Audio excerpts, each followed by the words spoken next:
soleil brillant cette journée du jeudi 13 février 2025, 30 degrés estimés à Cotonou et environ. Mesdames et messieurs, bonjour les titres.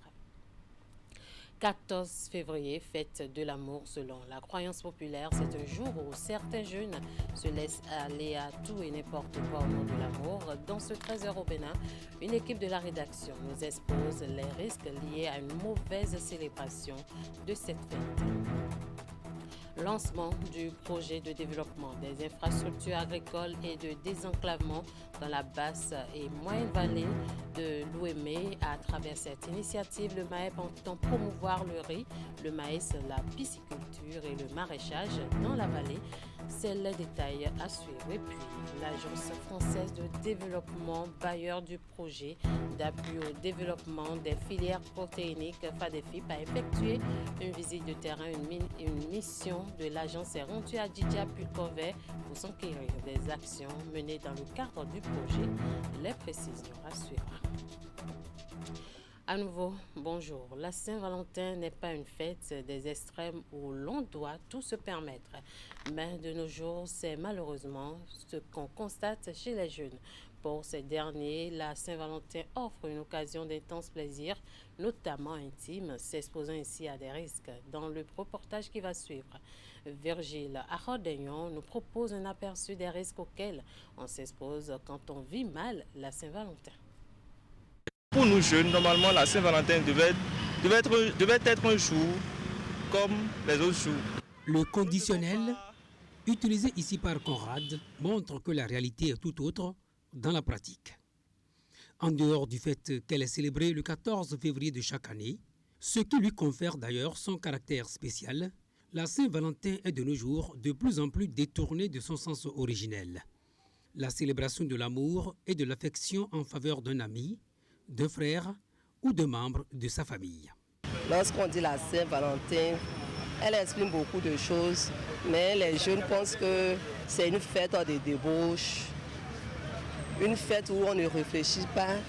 Et les jeunes se lancent très souvent à des jeux, je vais dire à des jeux, et s'offrir à beaucoup de choses. Nos jeunes aujourd'hui pensent que s'il y a la Saint-Valentin, c'est le sexe. Non. D'abord, c'est l'amour. L'amour, terme autour duquel s'anime la controverse liée à la signification de la Saint-Valentin. Aujourd'hui, cette fête peut être célébrée de différentes manières.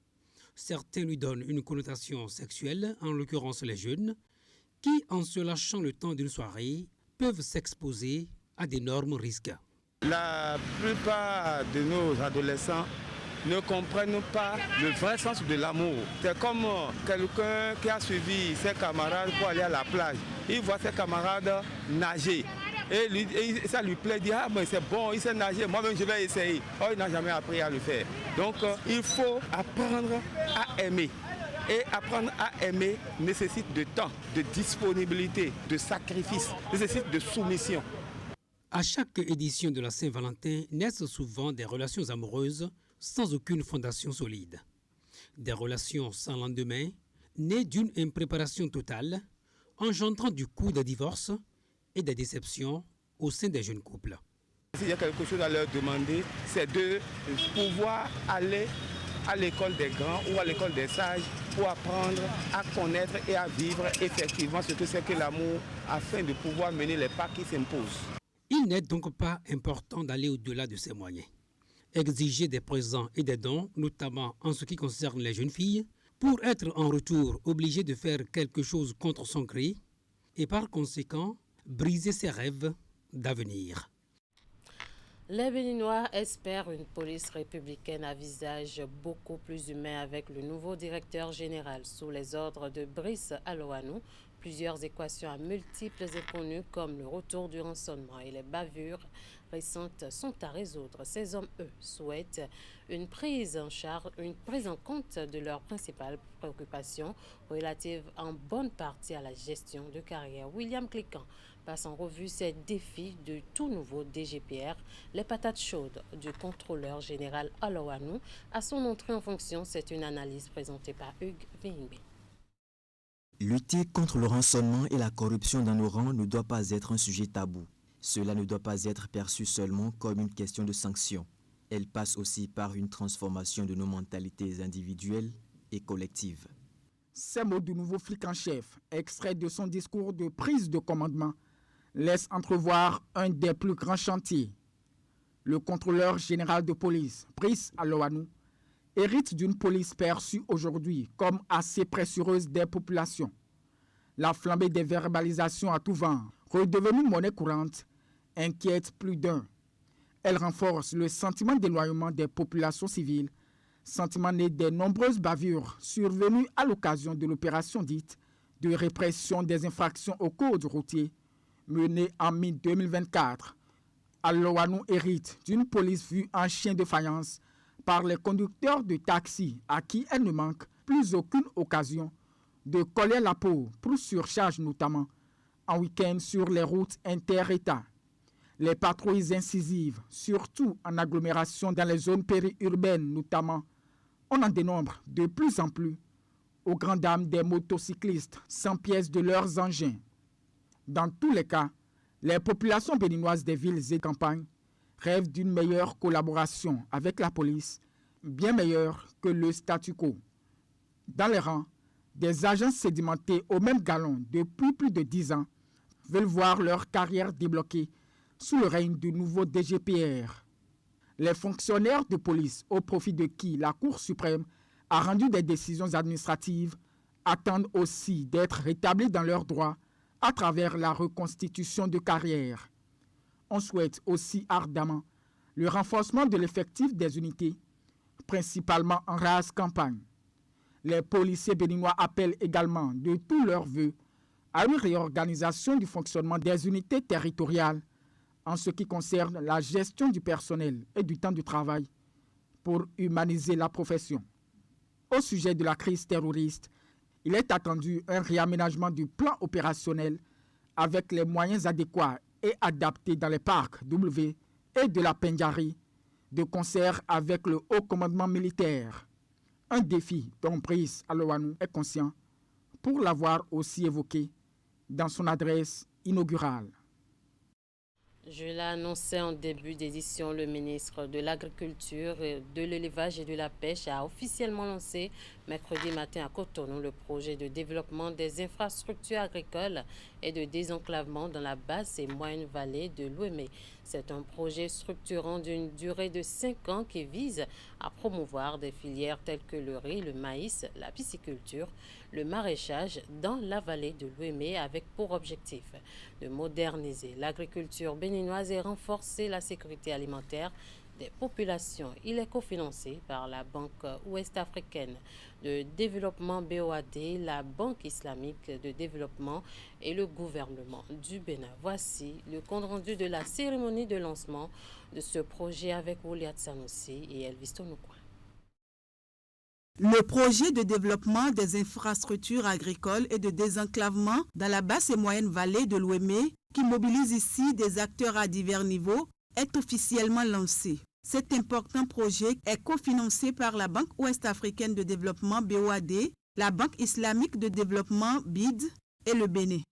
Le coût total évalué de ce projet est de 95 milliards de francs CFA et la BOAD a apporté un montant de 28 milliards correspondant à 30% du coût total du projet. Et cet engagement porte à 278 milliards le cumul des interventions de la BOAD dans le secteur agricole au Bénin.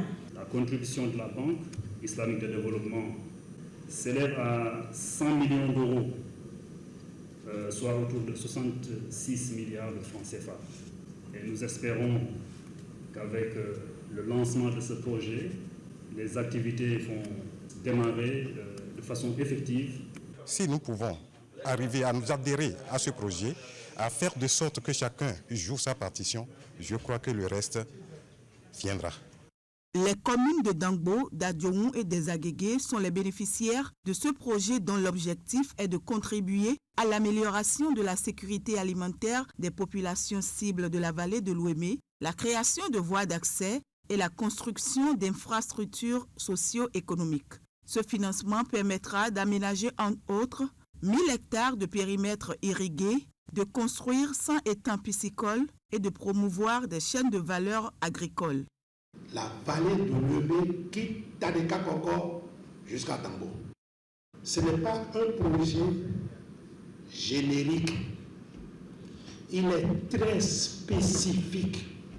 C'est un projet de gros investissements structurants.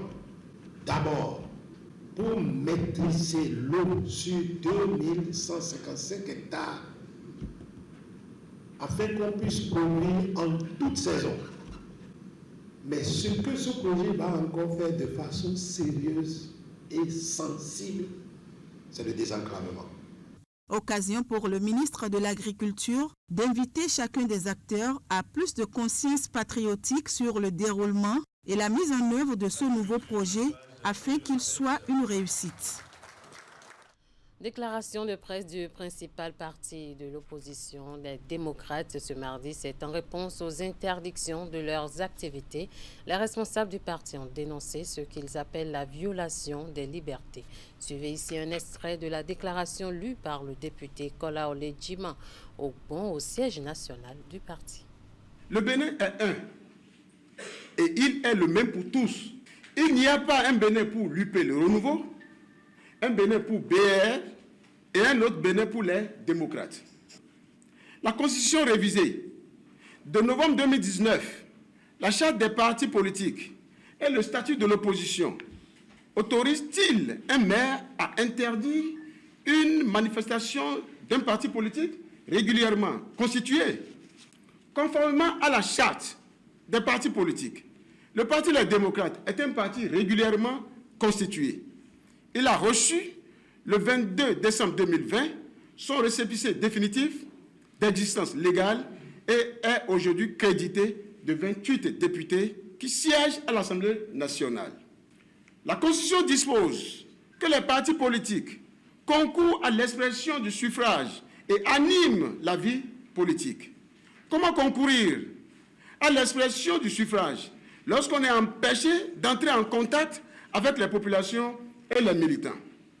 À ce propos, les autorités judiciaires devraient se saisir de cette violation publique de la Constitution, notoirement constitutive de troubles à l'ordre public. Dans une interview accordée aux hommes des médias, le président du groupe parlementaire Les Démocrates a déploré ces actes qu'il juge inacceptables. On va le suivre. Le président Patrice Talon doit pouvoir situer son peuple, doit pouvoir situer le Béninois. Sommes-nous en démocratie? Respectons les droits de la démocratie. Ce n'est pas à un maire de dire à un député s'il doit faire reddition de compte ou s'il ne doit pas faire reddition de compte. Moi, ça fait ma 3e mandature. C'est la première fois que j'adresse même une correspondance à un maire pour faire une reddition de compte. Et ça dit que si le maire ne veut pas, je ne dois plus mettre pied sur mon terrain. C'est inadmissible. En tant qu'acteur politique, c'est inacceptable. Inacceptable et impossible. Mission de supervision d'une délégation de l'Agence française de développement AFD, les émissaires du bailleur du projet d'appui au développement des filières protéiniques FADEFIP se sont rendus à Djidja puis Kové accompagnés des membres de l'unité de gestion du projet et autres acteurs impliqués. La descente leur a permis d'en savoir plus sur les actions menées dans le cadre de la convention signée avec Sens Bénin, mais aussi échanger avec les bénéficiaires en vue de mesurer les impacts. Plus de détails avec Emet Elana Moussou. Structure d'accompagnement des entrepreneurs, tous ces confondus en milieu rural, Solidarité Entreprise Nord-Sud Sens Bénin est bénéficiaire d'une convention avec le projet d'appui au développement des filières protéiniques PADEFIP.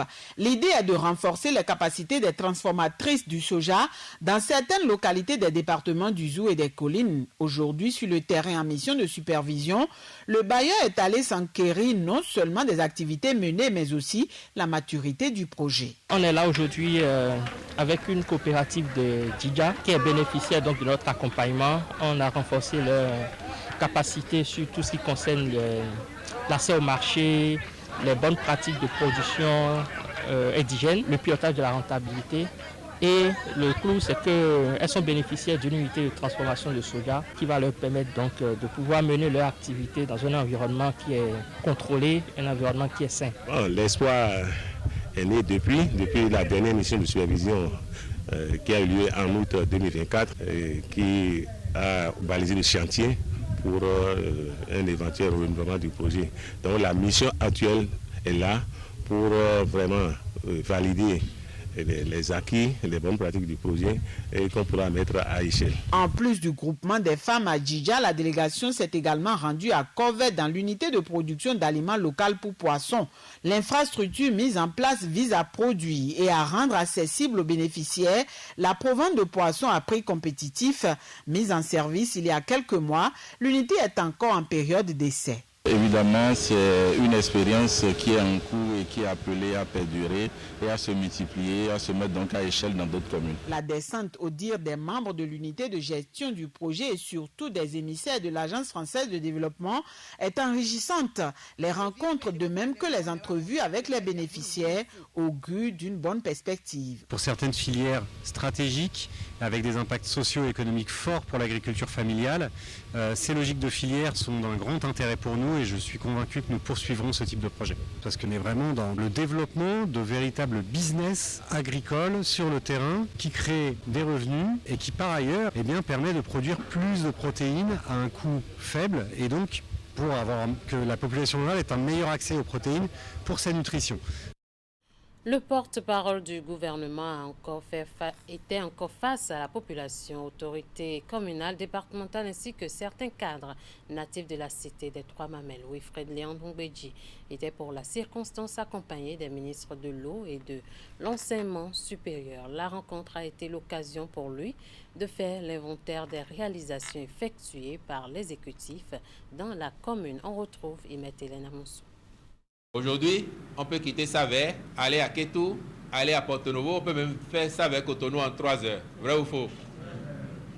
C'était pas évident il y a 3 ans. En dehors des infrastructures routières, la cité des Trois Mamelles a également bénéficié de nombreuses réalisations dans le cadre du programme d'action du gouvernement PAG 2021-2026.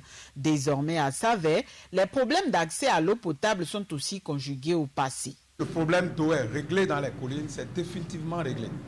De 2 millions de mètres cubes de production d'eau avec Aedjoko, j'ai le bonheur de vous annoncer que l'avenant pour la réhabilitation de l'IFO, afin que 12 millions à 14 millions de millimètres cubes d'eau soient disponibles désormais, la contractualisation de l'avenant est devenue une réalité. Même si dans l'immédiat, on souffre de ne plus faire les choses comme avant, mais on voit tous les résultats. Les réalisations ici sont nombreuses. Que ce soit les routes, que ce soit l'hôpital, l'école, les cantines scolaires, l'eau. Et il a évoqué Aedjoko. Et l'IFO, ce n'est pas 2 millions de mètres cubes, c'est 14 millions de mètres cubes. Ce qui veut dire que les collines ici, et Savè en particulier, vous allez devenir une des sources d'approvisionnement d'une bonne partie du pays en eau potable. 3 mois après son dernier passage, le porte-parole du gouvernement s'est à nouveau rendu à Savè. En plus de la couche juvénile, les échanges cette fois-ci ont été élargis à bien d'autres acteurs. Devant des cadres, les membres du conseil communal ainsi que plusieurs personnalités politiques et administratives, Wilfrid Léandre Ngbeji a dressé la liste des divers projets exécutés dans la ville pour le bien-être des populations. Loin d'être exhaustif, l'inventaire présenté a pris en compte les actions réalisées presque dans tous les secteurs. Je tiens donc au nom de toute la population de Savè à exprimer notre profonde gratitude au chef de l'État. Notre commune vit en effet actuellement une importante transformation. Rassurant l'assistance de la poursuite de l'œuvre de construction du pays, le conférencier a aussi apporté des réponses aux préoccupations posées par les invités à cette rencontre. Partis de la salle de conférence de l'hôtel de ville plus renseignés, tous en savent davantage dorénavant sur ce qui a changé dans leur localité ces dernières années. Et voilà qui met fin à ce 13h au Bénin. Merci de nous avoir suivis. Merci à toute l'équipe de rédaction, de réalisation et de diffusion. Passez un très bon après-midi en compagnie de nos programmes.